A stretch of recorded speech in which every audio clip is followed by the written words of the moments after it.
What up, what up? It's your boy Ronnie Reacts and we back with another one. Listen, if you new here, I'm gonna go ahead and tell you what to do here. Hit that like, hit that subscribe, then hit that comment section and show your boy some love. How you do that? How you do that? Sugar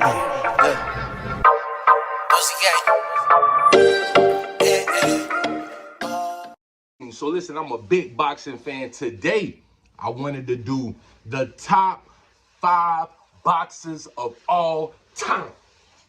This was hard to make, I ain't gonna lie. So look, some of y'all know me from some of my other channels. You know, we growing the new channel over here, Ronnie Reacts. Make sure you subscribe and all that cool shit. But listen, some of y'all know from my other channel that I love sports. I love basketball. I watch basketball on a weekly basis.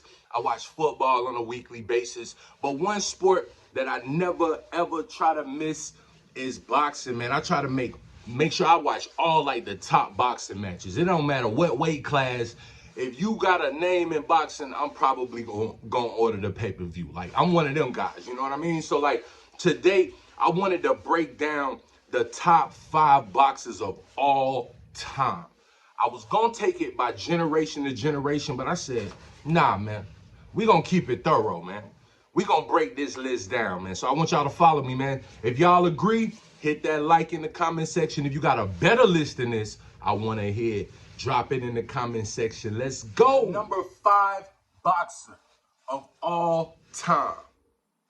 Boom. Sugar Ray Robinson. So Sugar Ray Robinson was a lightweight, welterweight type of fighter. He fought back in like the 60s or the 70s, man. Real tough dude.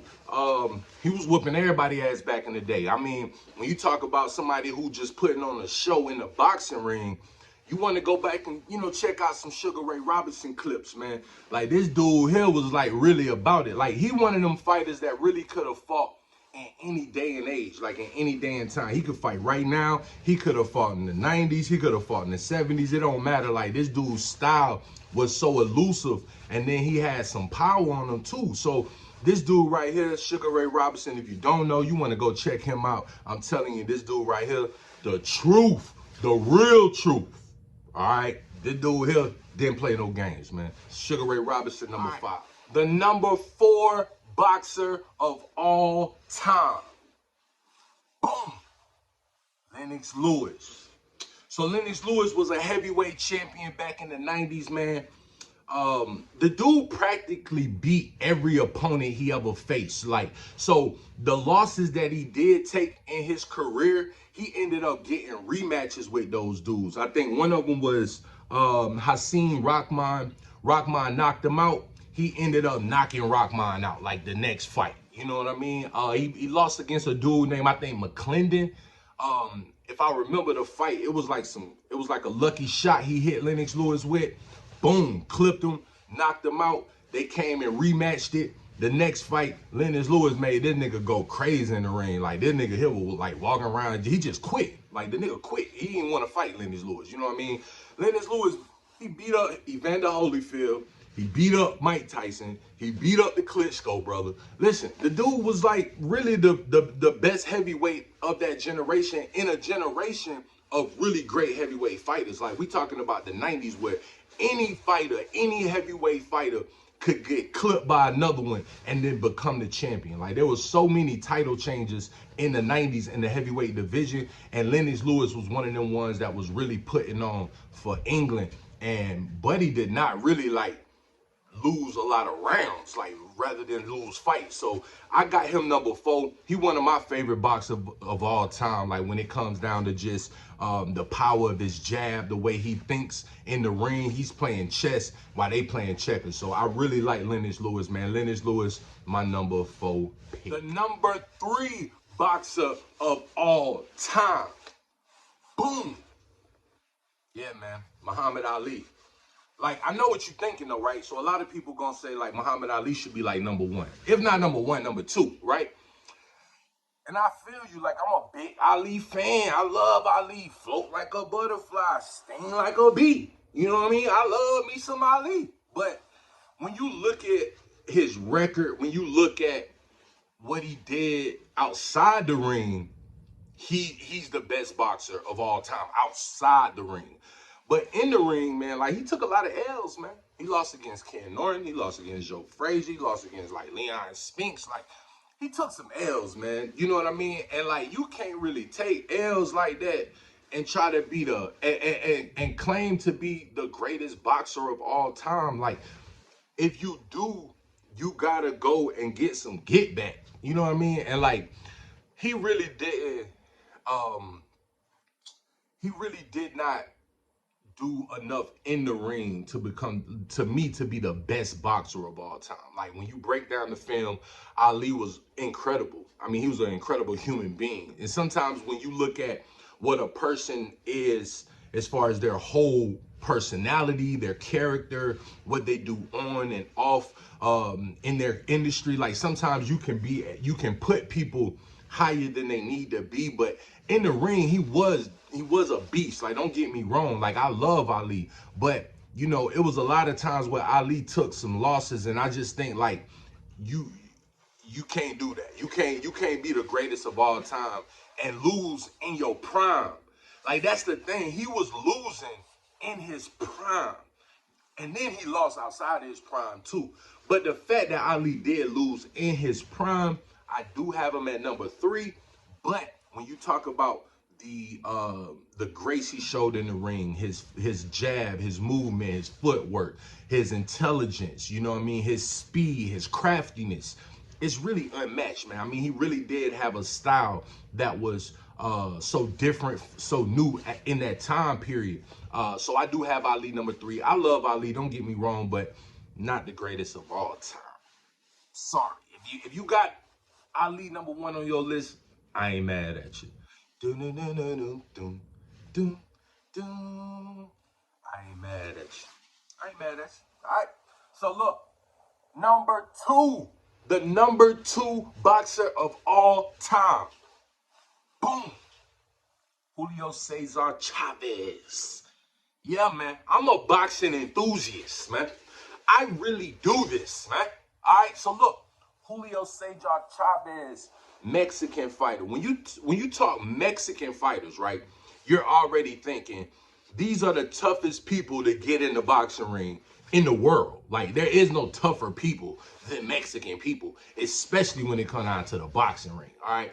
And when you think of Mexican fighters, you think of Julio Cesar Chavez, man. This man went like 90-0. Like this man did not lose for years. You know what I mean? And like when it come down to just dominating in the ring, inflicting pain, the dude just did not play around. Like you do not get in the ring with Julio Cesar Chavez and think you gonna have an easy night. You gonna go through hell fighting Julio Cesar Chavez, man. This dude did not play. He had a fight. Who did he fight? Oh man, it was a black dude that he fought, and I can't think of the name. But in this fight that I seen, I mean, he's losing the fight. The dude is literally beating him the whole fight. And they get to the 15th round, the 12th round, 12 rounds back then, right? So they get to the 12th round of the fight. Julio Cesar Chavez has never ever lost, and he's fighting in this fight. And he's in the last round of the fight. He's losing. The only way he can win this fight is by getting a knockout. And I'm telling you, this is the best fight I've ever probably seen in my life, where he literally, in 30 seconds left in the fight, he clipped the dude. Boom. Boom. Knocked him back. 12 seconds left in the fight. Buddy drops down. Julio gets the knockout with like 2 seconds left on the clock. Like it's one of the greatest boxing moments you could ever see. You know what I mean? And like Julio Cesar Chavez, man, he's one of the most beloved fighters of all time. He's definitely the most beloved Mexican fighter of all time. That's not even close. You know what I mean? And when you talk about being a tough dude, being a hard-nosed fighter that has skills, but he's really in the ring to see if you can take the pain that he's about to inflict on you all night. So I got Julio Cesar Chavez number 2 fighter of all time. All right, so look, the number one fighter of all time. Boom. TBE. TBE. That's right, man. When you talk about excellence, when you talk about the best ever, when you talk about we ain't taking no L's ever, man, Floyd Mayweather is by far the best boxer of all time. I don't think there's a person in boxing in any weight class that Floyd has ever fought in that can do anything to stop Floyd. I don't care if it's the early 1900s.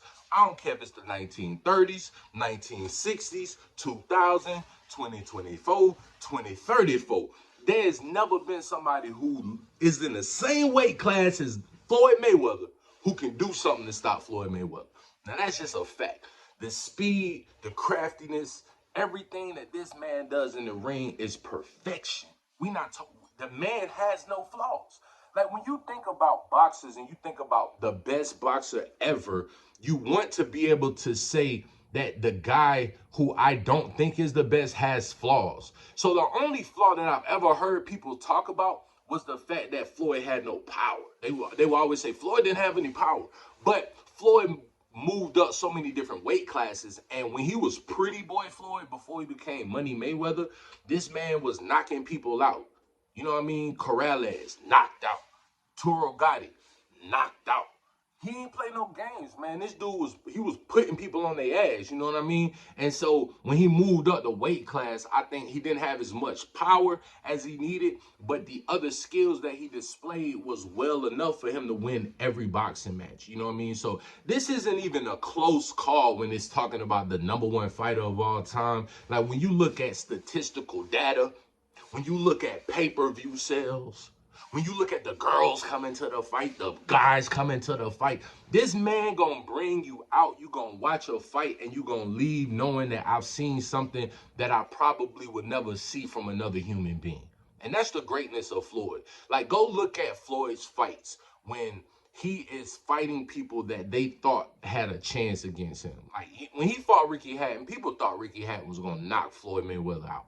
That's what people thought. He was an undefeated knockout artist from London, England and shit. And they thought that Floyd was going to take a L. I mean, when he fought Miguel Cotto, they thought he was just too strong and too powerful for Floyd Mayweather. And he did nothing. Shane Mosley clipped him. Boom, second round. Pow, clipped him. After that, I never heard anything from Shane Mosley ever again in life, dog. I don't know where the hell Shane Mosley at right now. I have no idea what this nigga doing. The last time I seen Shane Mosley was in the second round against Mayweather. I didn't see that nigga ever again, dog. So this is what this nigga do, bro. He make niggas disappear, dog. You know what I mean? So listen, Floyd, my number one fighter of all time. It's not even close, all right? So look, I hope y'all like this list. If you got a better list than this, drop it in the comment section, man. I usually reply to good comments. I try to reply to a lot of comments, but listen, if you got a good list, if you got a comment you want to leave on this, if you want to interchange people or take some people out, I want to hear from you. I want to know what your list is, all right? Let me know in the comment section, man. But until next time, peace. How you do that? How you do that?